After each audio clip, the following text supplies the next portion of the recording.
of the daughter of a key Putin ally in a car bomb attack. Now, Russia's main investigative body says Daria Dugina died instantly after the car she was driving exploded yesterday in a small town outside of Moscow. Her father is Alexander Durgin. He's often referred to as Putin's brain and is a vehement supporter of Russia's sending troops into Ukraine. NBC's Megan Fitzgerald is live for us out of Kyiv. Megan, what else are we learning about this attack? Well, what we know is that this attack happened late Saturday evening. As you mentioned, we're talking about hitting close to President Putin's inner circle. This is the daughter of a man who is a big supporter of this war with Ukraine and the invasion of Ukraine. We know that he attended this cultural festival with her yesterday evening. We understand that she gets into her car. Witnesses say that her father got into another car as a last-minute decision. She's on her way back, heading close to Moscow when this alleged car bomb went off, killing her instantly. This is being investigated by Russian authorities as a murder investigation. They believe that Ukraine is behind this attack. Ukraine has come out and said that they are not, and that they don't support terrorist acts like this, as opposed to Russia. Russia, of course, thinking otherwise. The big question here is, will there be some sort of retaliation? Совсем. От слова совсем.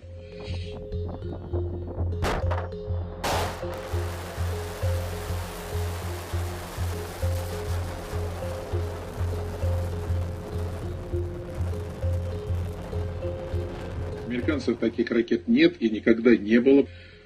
Чем привлекателен Южный полюс. А мы сразу знаем, куда ее запускать, да? Ну, конечно. Через Южный полюс, через Северный. Нет, речь идет, у нас только одна цель. Нет, речь идет, конечно, о территории, континентальной территории Соединенных Штатов. Ну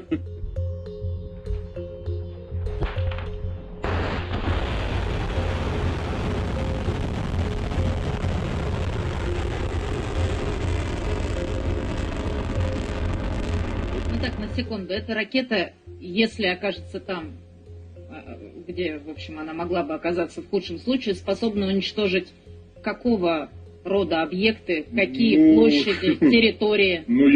Я вам так скажу, что если 7,5 мегатонн будет доставлено на территорию, как говорится, нашего партнера, Тут слово партнер очень важно. Да, то такие объекты, как город Нью-Йорк. Хороший город, но его не будет. Вообще. Одной ракеты. Одной ракеты, конечно. Совсем. От слова совсем. Вот. Поэтому лучше не надо. Красивый Американцы, город. кстати, всегда, они всегда боялись наших тяжелых ракет.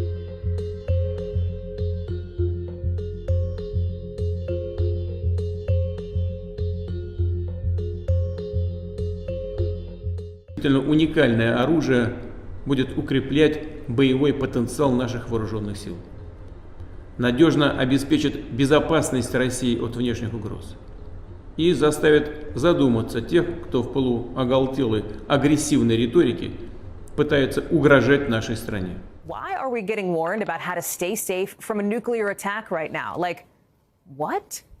That's after this new PSA started airing, explaining how to do just that. Keep yourself safe from nukes, with Mayor Eric Adams saying, hey, don't freak out, no need to panic, but be prepared.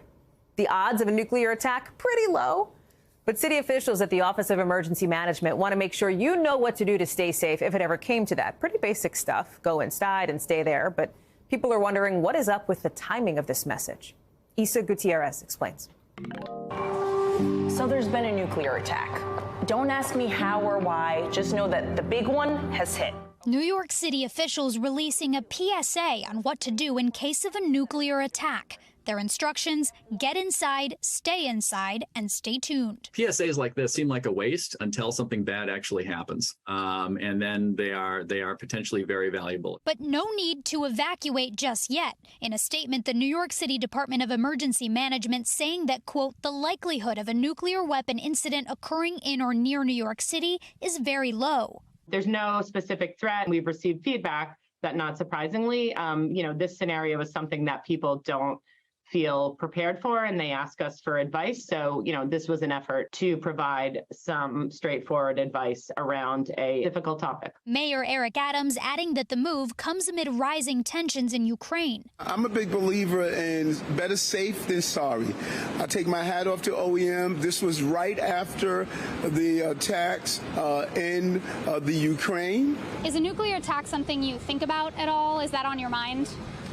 I don't think about it that much just because it seems so far-fetched. Although the PSA targeted New Yorkers, it's a message some experts think could resonate with the nation overall. My sense is better education would be helpful. Just knowing some basic things like, again, stay inside. And no, staying in the car is not an option. You need to get into a building and move away from the windows. Do you feel prepared for a nuclear attack?